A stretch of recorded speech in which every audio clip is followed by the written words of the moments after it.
প্রগতিশীল গণতান্ত্রিক দল পিডিপি দ্বিবার্ষিক সম্মেলনের সম্মানিত সভাপতি জনাব মনিরুল ইসলাম, আজকের এই সম্মেলনের উদ্বোধন করেছেন বীর মুক্তিযোদ্ধা কমরেড হারুন চৌধুরী।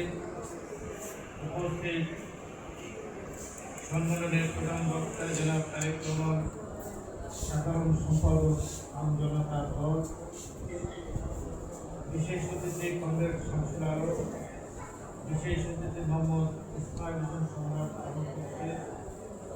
কমরেড খান মোহাম্মদ আলম সহ সম্মানিত অতিথিবৃন্দ, এই সম্মেলনের পিডিপির সাফল্য কামনা করে আমি আমার বক্তব্য শুরু করছি। প্রিয় সাংবাদিক ভাইরা, আসসালামু আলাইকুম।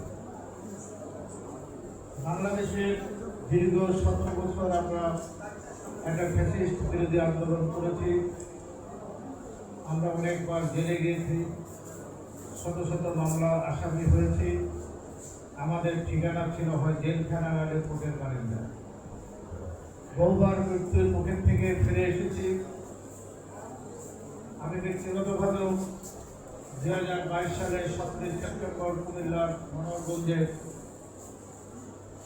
আমার উপর আমার সহযোগীর উপর হামলা হয়েছে। তারা মনে করেছিল আমি মরে গেছি, রাস্তা ছেড়ে গেছি।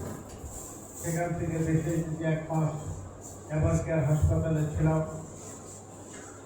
এখানে একজন বক্তা বলেছেন, আমাকে না পেয়ে আমার বড় ছেলে অমর শরীফ মোহাম্মদ ইমরান সানিয়াকে 22 জুলাই ডিবি বসুন্ধরা থেকে উঠিয়ে নিয়ে যায়। তারপর আমার সহধর্মিণী হাসপাতালে ছিলেন। ওখান থেকে একটা অ্যাম্বুলেন্স নিয়ে ঢাকার সব থানাগুলোতে ঘুরেছেন, হাসপাতালে ঘুরেছেন, কোনো মর্গে আছে কিনা। 25 তারিখ একজন উকিল খবর দিলেন যে তাকে কোর্টে আনবে। উনি সেখানে গিয়েছিলেন। কোর্ট ফাঁকা, কোনো লোকজন নেই। অনেক কষ্টের যখন তাকে হাজতখানা থেকে কোর্টে আনে, তখন আমার স্ত্রী দৌড়ে গিয়ে তার পিঠ চাপড়ে বলছিলেন, বাবা নো টেনশন।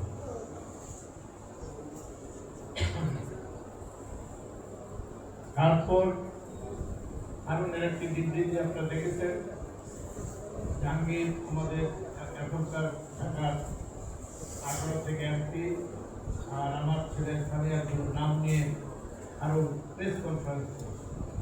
তারপর 10 দিন ঝুলিয়ে তাকে পেটেছে। এখনো সে সঠিকভাবে হাঁটতে পারে না।